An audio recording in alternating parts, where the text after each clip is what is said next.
Hello again, time for more business news. My name is Sandra Esinam Apen. Financial jargons, when banded around without significant explanation, tend to be largely confounding. This week, Joy Business has reported on two key issues: the cocoa loan syndication and the IMF visit to Ghana. What do they all mean? On breaking it down, I engage Philip Namfuri for some clarity. Hello, good evening and welcome to Breaking It Down with Philip Namfuri, right? Hello, Philip here. No, with Sandra Esinam. Okay, so there's been a lot of topical issues this week, and as always, we want to break it down for our viewers and our listeners to get to understand it better.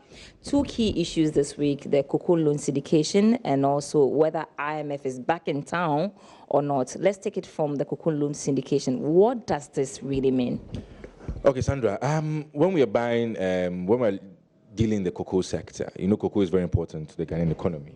Cocoa Board looks for cheaper financing from abroad to purchase the beans through the LBCs, the license buying companies, who then go down to the farmers, come back to Cocoa Board, and it's sold on the international market. The beans are sold on the forward market. So we actually sell our beans ahead of when it's supposed to actually be delivered. That's, in this crudest form, how I can describe it.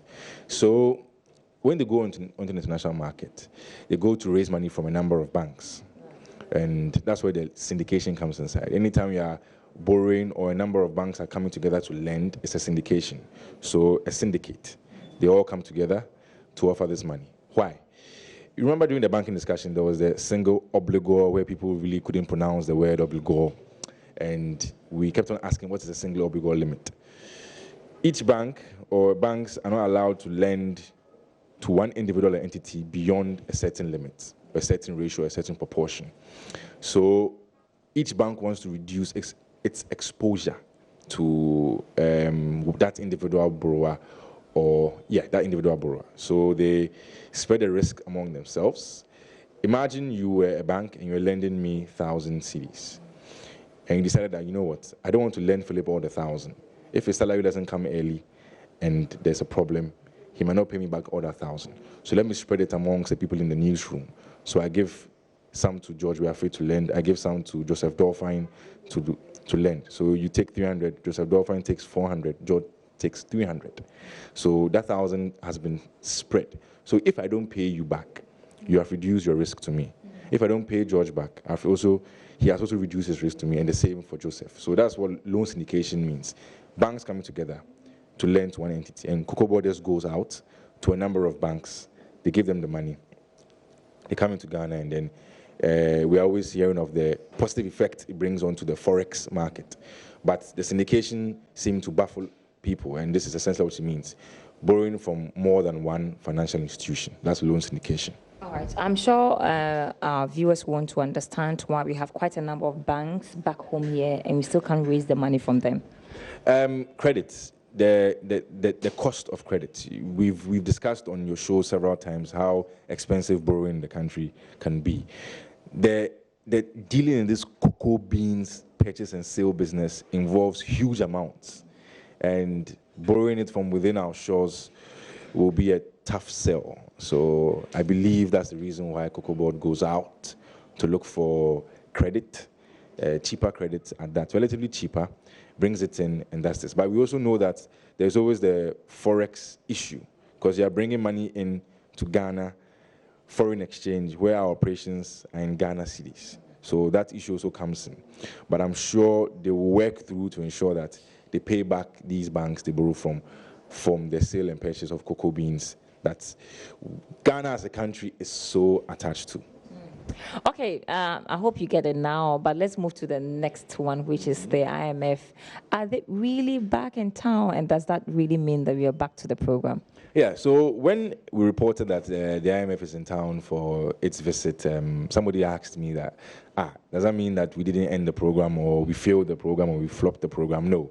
So the IMF has 189 member countries. Ghana is part.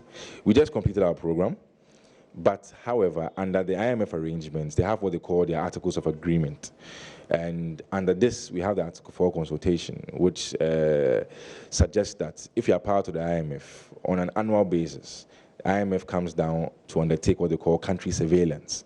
So they'll come and look at what is going on within the shores of Ghana with regards to the monetary and fiscal issues, the financial issues. If you have a problem, then that's when they tell you that, okay, you know what, Sandra, I think you are sick. You need to be helped with this or that. So they come to see if the state of affairs in Ghana, from the fiscal, monetary, financial sector, is all well and good. All right, this has been Breaking It Down with Philip Namfuri. Hope you enjoyed and got the issues now. Thank you for watching. Okay, so the month of October has been dedicated to celebrate the customer, but how crucial is customer service to businesses? In the light of this, Philip Namfuri again and the PM Express Business Edition team caught up with individuals with a keen interest of customer service and what it takes to make the experience a top-notch one devoid of problems. If you are faced with poor customer service, Yvonne, you go into a restaurant, you go into a utility provider, you go into a financial institution. It's taking to social media, Twitter, Facebook, LinkedIn, Instagram, whatsoever, and ranting, as we see now. Is it a good way to keep corporations on their toes? Does it bode well for the development of customer service in the country? Or you think when these things happen, you should resolve it, and if there is no resolution, then you can go and destroy people's images on social media? What do you think we should do there? The word destroy is very strong, but I think people are running to channels that gets them results. That's just what it is. So if I have a problem with an organization, I complain once. First of all, they should even know that they've made a mistake, you know, to empathize and apologize and then rectify the problem. If they don't, I talk about it, they still don't do anything about it. It's escalated, I go higher, they still don't do anything about it. What else can someone do? Especially when you're powerless.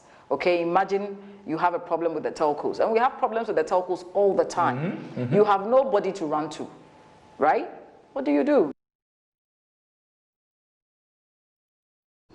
All right, so the business edition of PM Express is tonight at 9 p.m. on the JoyNews channel. To the commodity market now, crude oil sold for $58.87 a barrel. Gold went for $1,497.02 an ounce, while cocoa traded at $2,460 a ton. This is the commodity markets update.